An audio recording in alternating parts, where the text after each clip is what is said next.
भूतिया हवेली की चुड़ैल। गांव के किनारे एक पुरानी हवेली थी जिसे लोग भूतिया हवेली कहते थे। कहते हैं कि वहां एक चुड़ैल रहती थी जो रात के अंधेरे में हवेली से बाहर निकलती थी। लेकिन उसकी सच्चाई क्या थी, आइए जानते हैं। गांव का दृश्य कैसे दिख रहा है।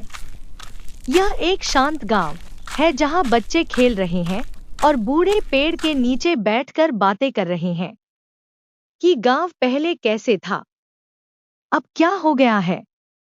इस बात से सब लोग चिंतित हैं।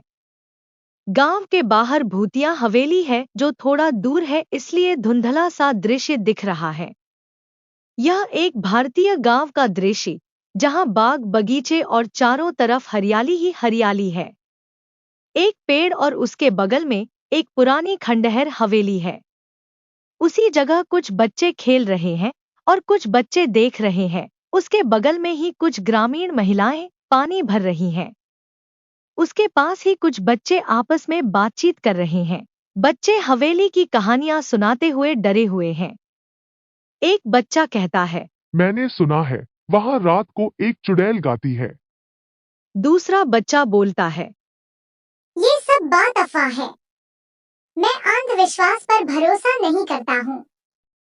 सारे बच्चे एक दूसरे को देख रहे हैं। ग्रामीण बच्चे समूह में बैठे हुए डरावनी कहानियां सुनाते हुए, उनके चेहरे पर डर और जिज्ञासा का भाव। दूसरे दिन रात का समय, अंधेरा और हवेली डरावना का दृश्य। चांदनी रात, हवेली पर चमगादड़ उड़ते हुए। हवेली के अंदर एक खिड़की पर लाल रोशनी जलती है, कहीं दूर से आ रही है। इस भूतिया हवेली जो चांद की रोशनी से घिरी हुई है, कभी कभी डरावना आवाज भी आ रहा था। खिड़की से लाल रोशनी बाहर झांकती हुई, हवेली के पीछे में चमगादड़ उड़ते हुए घूम रहे हैं। बीच बीच में अजीब अजीब आवाज आ रहा था जिससे बच्चे डर जाते थे। चुड़ैल की पहली झलक जो सामने आती है। एक साया हवेली के दरवाजे से बाहर निकलता है। जो चुड़ैल के लंबे बाल, सफेद कपड़े और लाल आंखें हैं। उसकी डरावनी हंसी गूंजती है। एक डरावनी चुड़ैल, लंबे खुले बाल, सफेद लहराते कपड़े, चमकती लाल आंखें और हवेली के दरवाजे के पास खड़ी, जो बच्चों को अपनी तरफ देख रही हैं।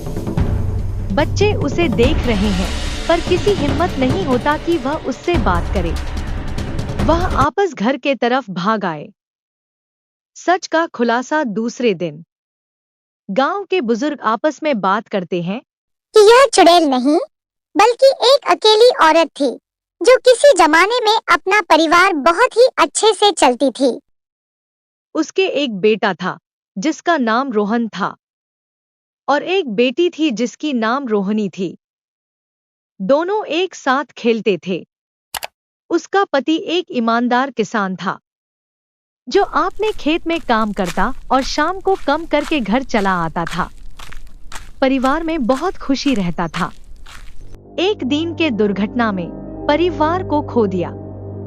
उसके बाद वह उदास रहने लगी और जो अकेलापन महसूस करने लगी। कुछ दिन बाद वह अपने परिवार को खोने के बाद पागल हो गई थी। एक बुजुर्ग व्यक्ति ग्रामीणों के बीच बैठकर कहानियां सुनाते हुए, और इसके बातों को लोग ध्यान से सुन रहे हैं और बच्चे डर रहे हैं और देख रहे हैं और कुछ सोच रहे हैं। गांव वाले उस महिला की मदद करते हैं, उसके पास जाते और उसे खाना देते और रहने की जगह देते हैं। हवेली अब भूतिया नहीं रहती। गांव वाले एक महिला को खाना और पानी देते हुए, लोग डर महिला के चेहरे पर मुस्कान है। मैं वही हवेली। यह कहानी हमें सिखाती है कि हमें बिना सच जाने किसी को गलत नहीं समझना चाहिए। बच्चों के लिए डरावनी लेकिन नैतिक शिक्षा देने वाली कहानी। ये कहानी सिर्फ मनोरंजन के लिए बनाया जाता है। कोई भी घटना कहानी से पात्र नहीं है। पूरा वीडियो देखने के लिए आपका बहुत बहुत धन्यवाद।